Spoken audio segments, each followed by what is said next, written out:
존경하는 박병석 의장님, 그리고 선배 동료 의원 여러분, 경기도 동두천시 연천군 출신 미래통합당 원내수석부대표 김성원 의원입니다.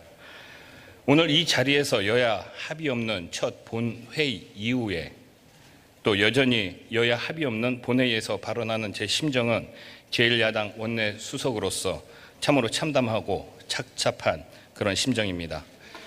문재인 대통령께서는 연일 여야 협치를 말씀하시고 계시는데 거대 여당인 민주당에서는 수적 우위를 내세워 야당을 무시한 채 밀어붙이고 있는 그런 상황입니다. 이런 것들을 어떻게 봐야지 됩니까? 대통령의 말이 통하지 않는 대통령 레임덕이 왔다고 봐야지 되는 겁니까? 아니면은 대통령께서는 협치를 얘기하고 민주당에서는 숫자로 밀어붙이는 행동으로 하는 국민을 상대로 한 짜고 치는 고스톱 하는 중이십니까? 그 판단은 현명한 국민들께서 해주시리라고 생각합니다. 오늘 대한민국 국회에서 우리 국민들이 도저히 묵과할 수 없는 일이 자행될 우려가 있습니다. 첫째, 미래통합당 야당 의원들이 상임위원회에 선임되지 못한 상황에서 일부 상임위원장 선거를 일방적으로 강행한다고 하면 헌법에 보장된 기본권 중에 하나인 피선거권을 헌법기관인 국회의원에게서 박탈하는 그런 행위입니다.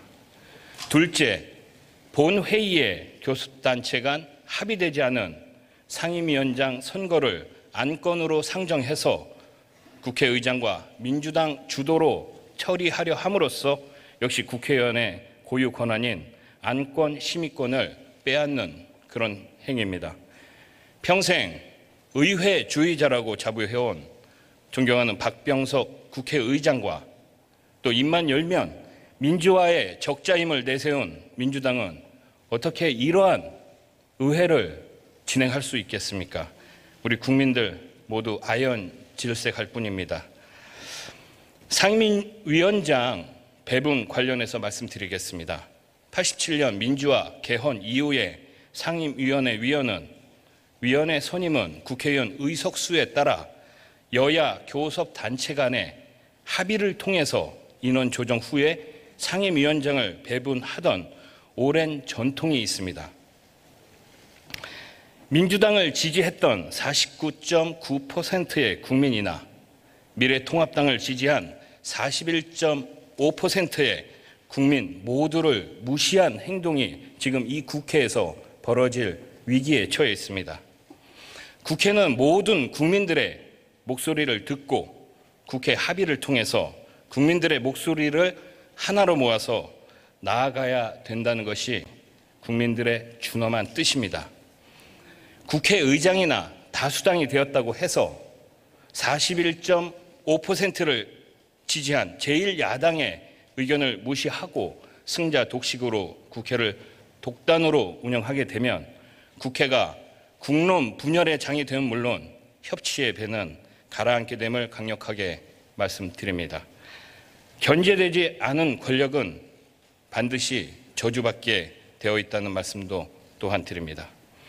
국회의장님, 그리고 선배 동료 의원 여러분, 미래통합당이 거대 여당일 때는 의회 독주를 하지 않았습니다. 21대 개원 국회와 거의 유사한 상황이 지난 18대 개원 국회 때였습니다. 당시 여당이던 한나라당은 172석, 민주당은 81석의 의석을 갖고 있었습니다.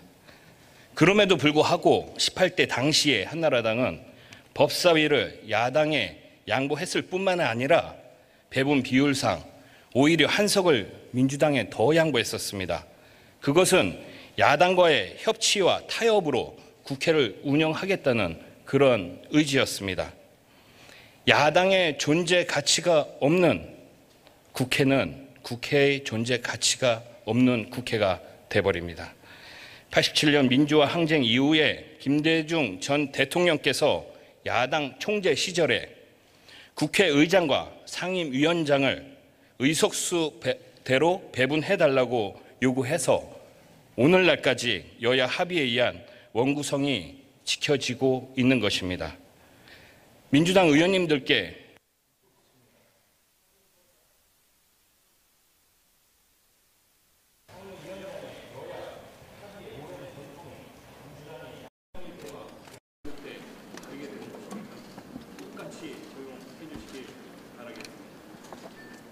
마이크 꺼졌지만 조금 더 말씀드리겠습니다.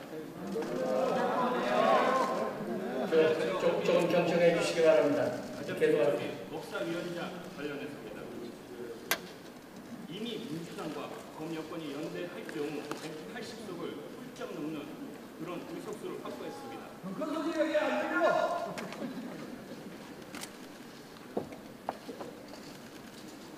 대선을 제외한 모든 법안을 단독으로 처리할 수 있는 그런 힘을 가진 그런 국민의 뜻이라고 얘기하는 그런 상임위원 수를 가지고 있습니다.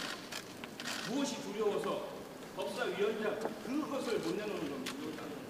야당의 존재 가치를 인정해 주시고 국회의 존재 가치를 인정해 주십시오. 오늘 176석의 거대 여당 의석으로 인해 야당을 무시한 채 상임위 단독 처리를 진행한다고 하면 우리 미래통합당은 앞으로 국회 의사 일정에 전혀 동참할 수 없음을 다시 한번 말씀드립니다. 아무쪼록 국회를 53년 전으로 되돌릴 것인지 아니면 여야가 협치와 상생의 문화를 이어갈 것인지에 대해서 의원님들의 양심과 통큰 결단을 기대합니다.